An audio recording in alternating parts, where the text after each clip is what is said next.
Pakistan, 1 minute down, next minute they are up. That is what you can say about this performance because for the first time in nearly 2 decades, Pakistan have managed to do something which no one ever gave them the chance. Because in the third ODI that has just concluded between Australia and Pakistan at the Optus Stadium in Perth, Pakistan have won by 8 wickets. And just like Adelaide, where they won by 9 wickets, and Babar Azam hit a six to clinch the deal, here Babar Azam hit a four and he clinched the deal, and Pakistan have won the third ODI by 8 wickets to win the series 2-1. This is a big moment when you have to look at Pakistan cricket because for the first time since 2002, Pakistan have managed to win a bilateral ODI series in Australia.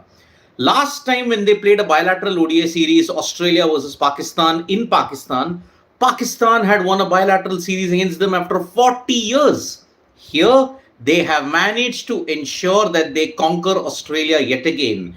And it was yet again the trio who managed, or you can say the quartet, who managed to ensure Australia were bundled out for a very low score of 140.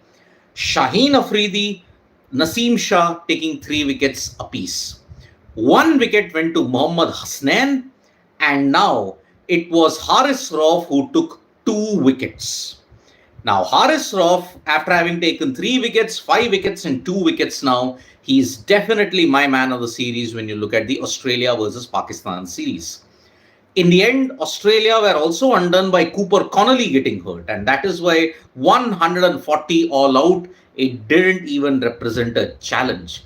Saeem Ayub and Abdullah Shafiq once again gave them a great start and ensured that despite losing those 2 wickets to Lance Morris, who did impress though with his pace, has now ensured that yes, Pakistan have won an ODI series for the first time in 22 years. That is how significant this milestone is. And consider this one aspect. Australia just managed to cross the line in Melbourne. Had it not been for Pat Cummins, Australia would have been whitewashed 3-0 at home. Now, that hasn't happened that frequently when you look at Australia. So, kudos to Pakistan for putting up such a fight, and their resurgence continues. Ever since they were hammered for 823 by England, they realized that yes, this was rock bottom. They decided to turn the pitches around, make them spin friendly. They are another two spin devils in Noman Ali and Sajid Khan. Noman Ali and Sajid Khan themselves took 39 out of the 40 wickets. And that is why Pakistan won that series against England 2-1 to avenge their loss that happened 2 years earlier when they lost 3-0.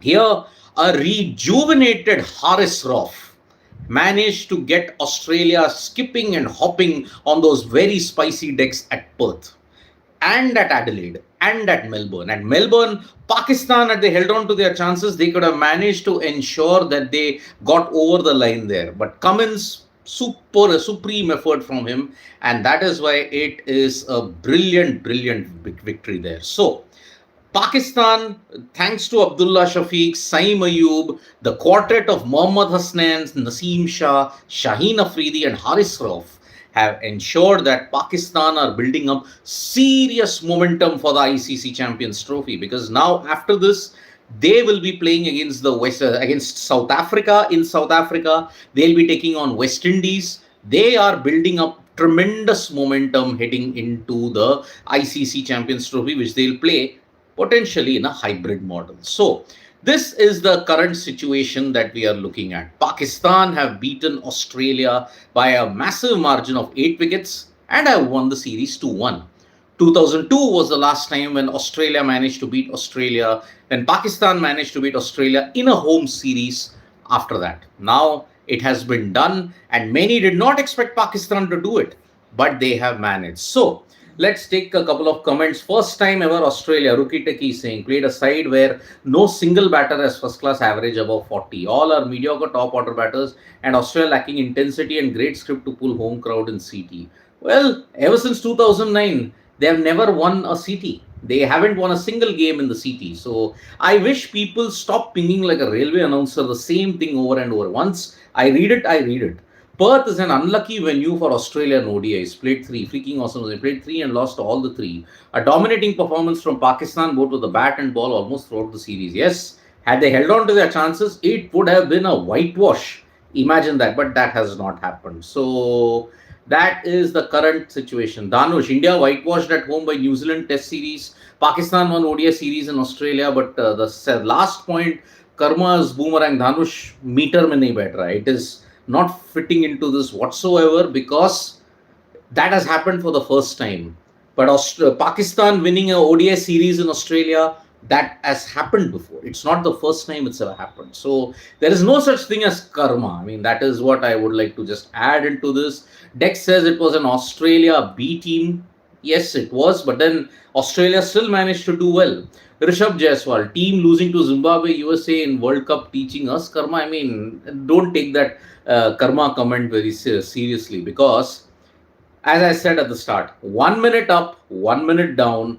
That's how Pakistan is. So they lost to USA in the T20 World Cup, but they can still beat Australia at home. So that's why this is a great, great initiative indeed. Prantik Mitra is saying Pakistan also will be the contender of 2025 CT. I think they can be. After 1979, India playing only 3 ODIs in 2024. Yes, they isn't. 2024 is wild, isn't it? Jimoy Kalita saying, yes, absolutely.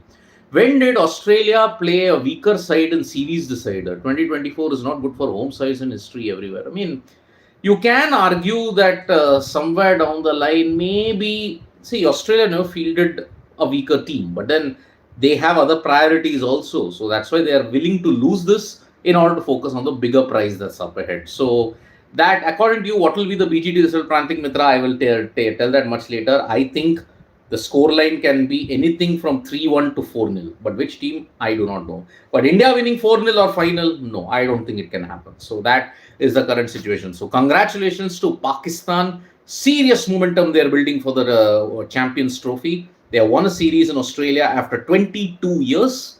Let's see how they respond from this point on. Thank you so much, folks, for joining us for this live. Subscribe to Sports Today for all the latest news and analysis. Bye-bye.